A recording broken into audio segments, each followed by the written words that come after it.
What's up, Internet? This is Rambling Josh, and you're watching another episode of Let's Play Pokemon Red. Today, we want to start making our way towards the end of the game. We've got some stuff to do before we head there, kind of hardcore, but there's some stuff we can do in the meantime. So, in order to actually do just that, we have to head up this way, towards the west of Viridian City, and head towards the Indigo Plateau. So let's do that.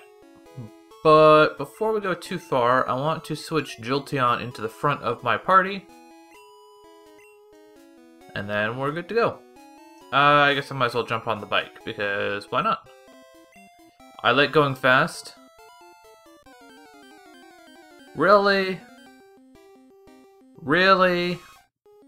Do you really need to give me a random encounter here? I guess I'll use double kick? I feel like more games need to have a system like Earthbound or something, where if an enemy is a certain level below you, then it just dies automatically. Indubitably. Somehow he always manages to stay one step ahead of us, despite being awful. But anyways, it's a bit of a rematch here in this area where we fought previously. And somehow I feel like this time around it won't go any differently. Although, at this point in the game, battles with your rival do start to tend to actually increase in difficulty. Primarily just because of the fact that... I guess I should go with Alola. At this point, your rival's Pokemon get like a big boost in levels. So, his team isn't particularly all that much better, but he just tends to get this big advantage just in terms of raw level. Yes, I will. I will change to Gyarados. Ice is actually not very effective against fire. Very much the opposite, in fact. Fire is super effective against ice, which does make some sense. So, I do not want Lola, aka Jinx, to be the one dealing with the fire-type Pokemons. Execute. That seems like a job for Charizard. Yo, Charizard! I think Fire Blast has a little bit lower hit chance than the average attack.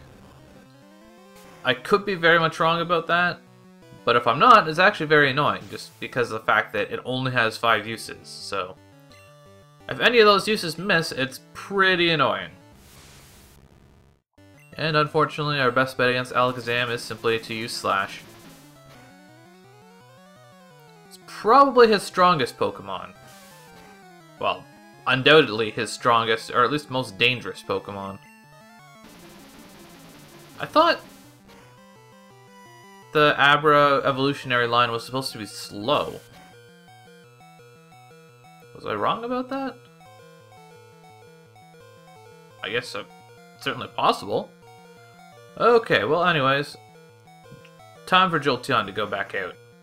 So far, Alakazam's the only one who's actually done any damage to me.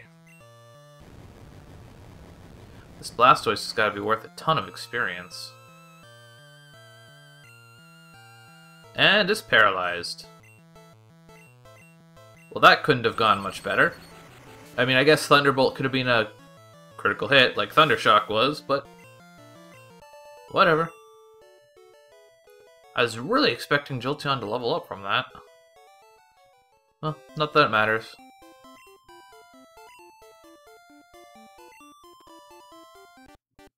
Yes. Getting pummeled into oblivion is a good way to prepare for the Pokemon League. Did I just mess myself up? I gotta go around again now, don't I? That's annoying. Okay, well that was a Rattata, and I can now confirm that fighting type attacks are in fact super effective against normal type Pokemon.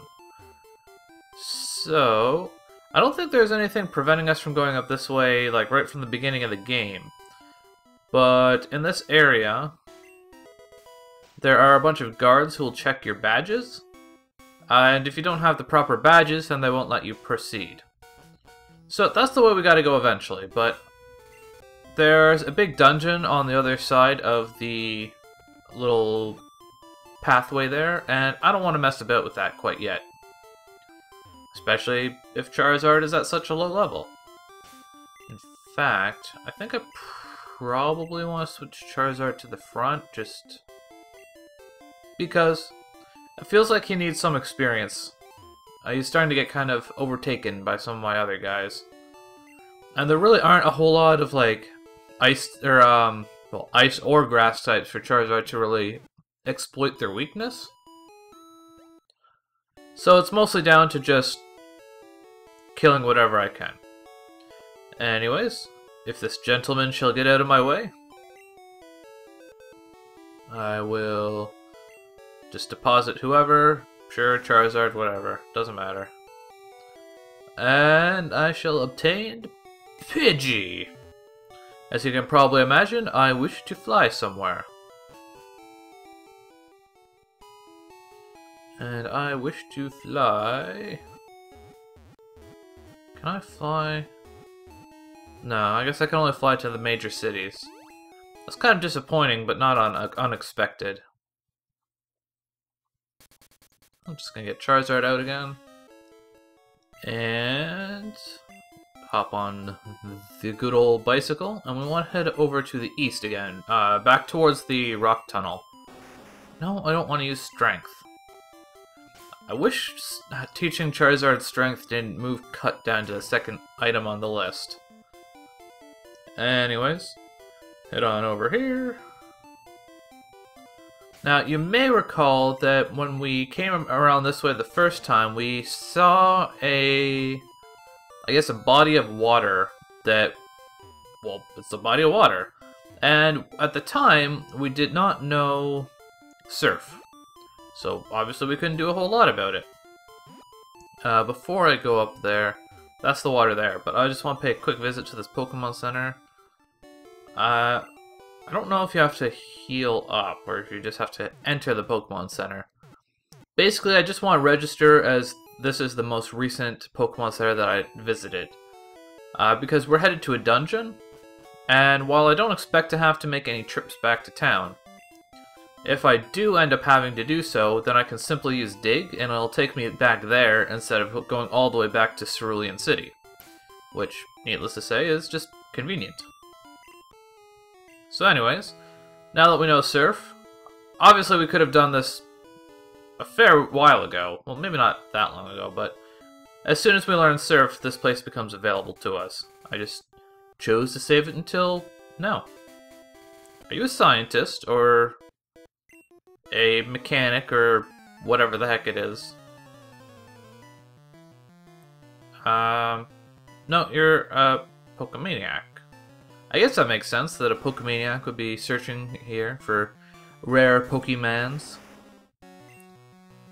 I'm gonna give Fire Blast a shot, but it's probably not gonna do very much. Well, it wasn't very effective, but it did kill him in one shot, so I guess that works. Let's just stick with Slash. Slash! Aww. Well, Lickitungs have a lot of HP, so... You disable my Slash, I'll just use Cut. I believe that Strength is actually pretty comparable to Slash in terms of damage.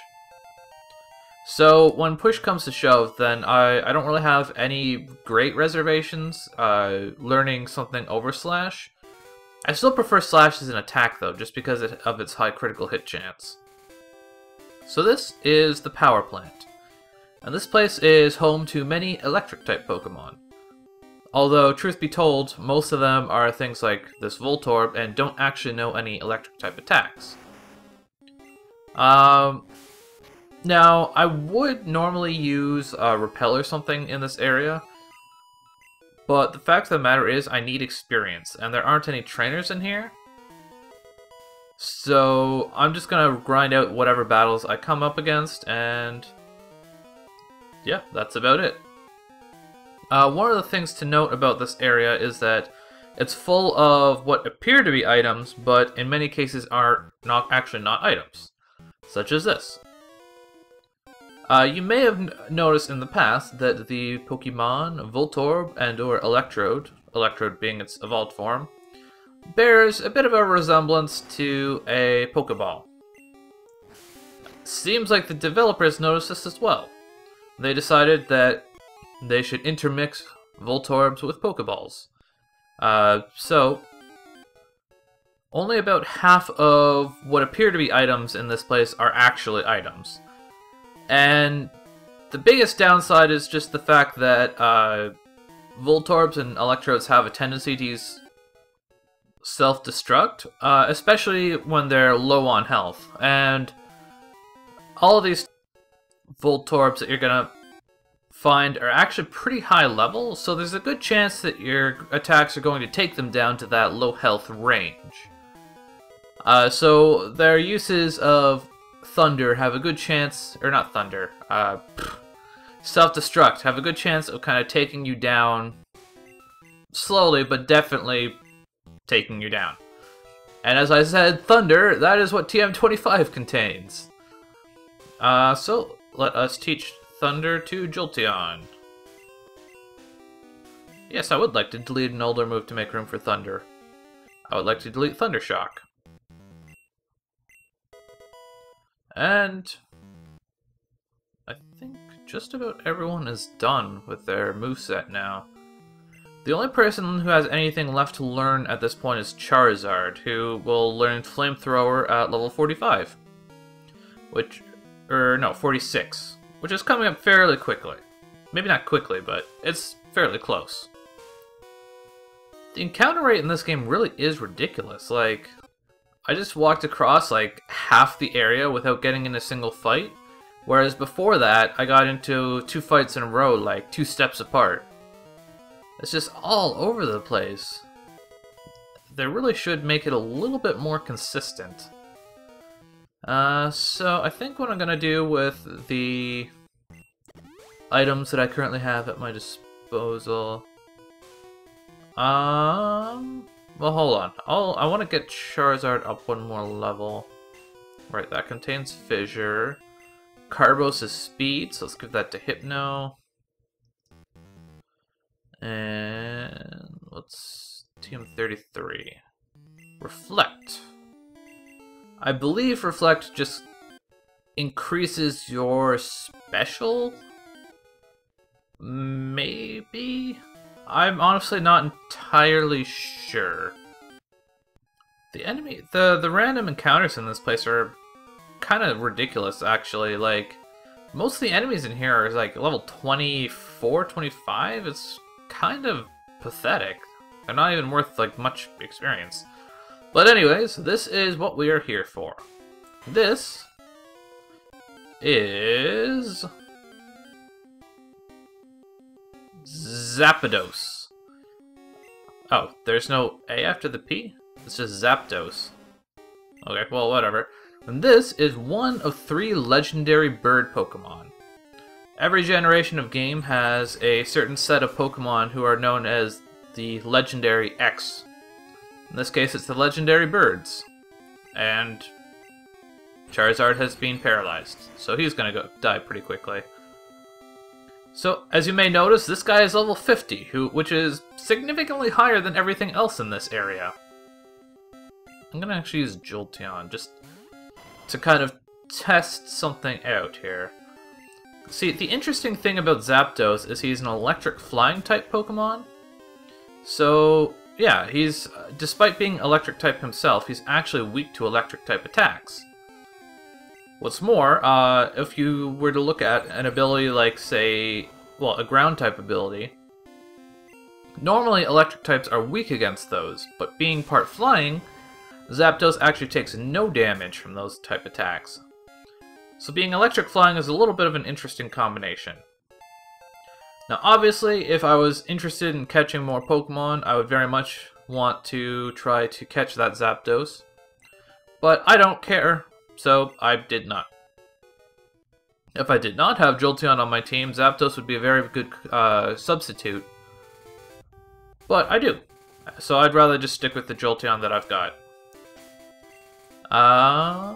Actually, quicker way back is probably just to actually head back into the Poke Center?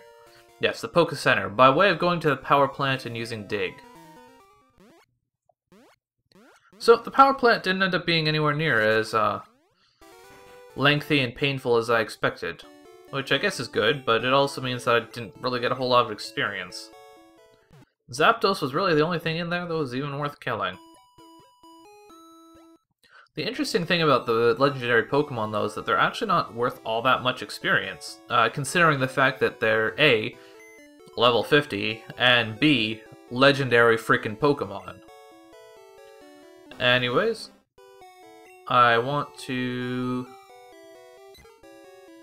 take out my Pidgey, and what I want to do now is actually just a little bit of trainer grinding, so to speak.